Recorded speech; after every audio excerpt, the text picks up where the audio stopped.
Welcome to TradeTheMBA.com. This is John. This report is for the 7th of May.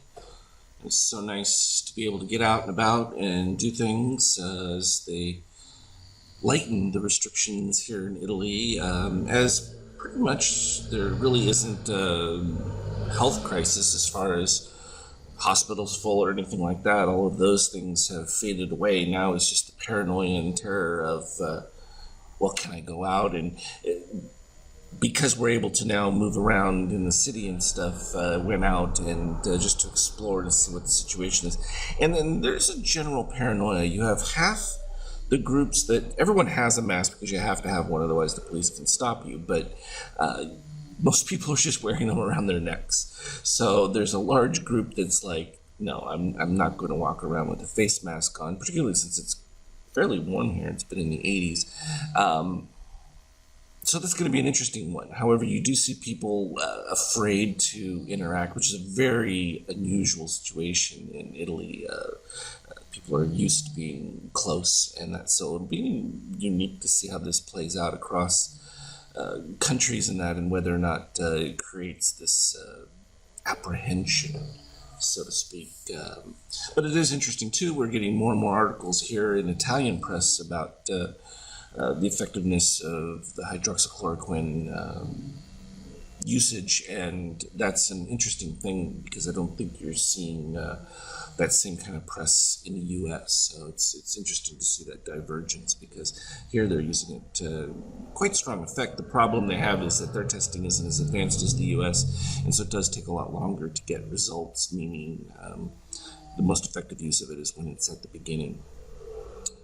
Interesting anecdotal, but from a market standpoint, again, you can see every time we're hitting these base algos, now it's not showing from a daily but intraday, we can see it from what we were talking about on our 5K charts and that, and this rather orderly controlled pop, and then basically the buying stops, and then boom, we drop down, clear stops, take out a little bit of a low, and then start back up again. And it's just that's the repeat pattern. And I think you're going to see a lot of that continuation. Now, interestingly enough, we have dropping Fibonacci highs, which usually pulls price to the highs. So we're either going to remain in this range or pull towards that upper high level, which it's still amazing because now you're starting to see numbers coming out of corporations, and they're just abysmal. I mean, I don't know how else you can describe it. And yet there's still stability because as long as the Fed is buying at floor levels, what do you have to fear? Not a whole lot. You just have to know what those levels are. But beautifully, we can see it in the NASDAQ because you just don't see this kind of perfect controlled DOC setup very often. I mean, you can go back through most of the time when you're seeing true market behavior, you get this kind of chaotic back and forth battle between them. But here, when it's like so neatly ordered, yeah, it kind of tells you. Now, we are at an interesting inflection point. You've got to now maintain a rising share because we met here with the Azure and gold. We now actually have blue rising, sort of like what happened over here as we were trailing across from the original turnaround point. We're still above all of our ABMs, so that's just a matter of utilizing those as inflection points. And again, Euro, no surprise with any of that. I mean, that's super weakness. This should break down further. The Euro is in a much more difficult position because they're completely reliant upon the Fed for liquidity in assisting them in keeping banks and everything afloat in Europe. So, in a way, it's effectively making the ECB a version of what it's done to Greece, which is basically makes it a vassal state in the sense of Greece can't do anything because they're in such debt to the EU. Italy is in the same boat. The cost to leave is greater than not, and further crippling them is the Brit exit. So from a U.S. standpoint, taking the edge over the EU has been very effective. And were it not for the coronavirus, this would have been even more extreme from a U.S. standpoint, because the battle with China is being won. They were winning the battle against the EU as far as an economic battle, and that was making America really the predominant economic force in the world.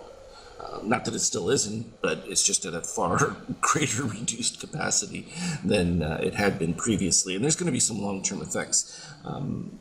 Italy will not be recovering anytime soon. The mismanagement of just basic economic understanding about you have a very large tourism population. You also have an agrarian commerce that requires a lot of people coming in and out to sell its products.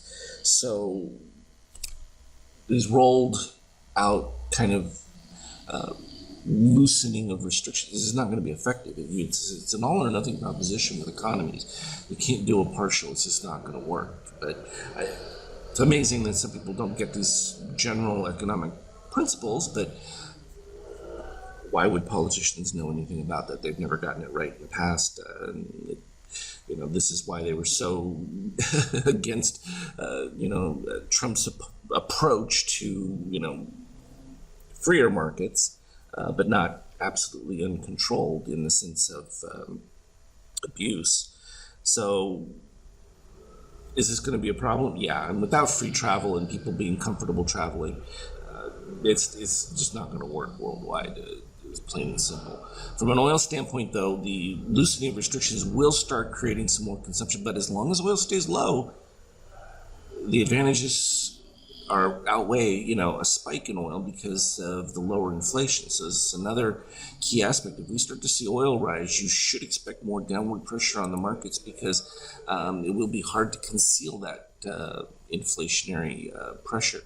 And while we still see gold in this soft weakness, is just resetting, but maintaining still above the 76 in that, it's not completely out of realm that it could still be under slight pressure, because as long as that liquidity is being applied but no real commodity upside pressure, meaning both food and everything else accelerating, and that we may see that because we've already seen with the shortage potentials in poultry, meats, some of those other commodities will start to rise, and that will have an impact. So we'll have to be on guard.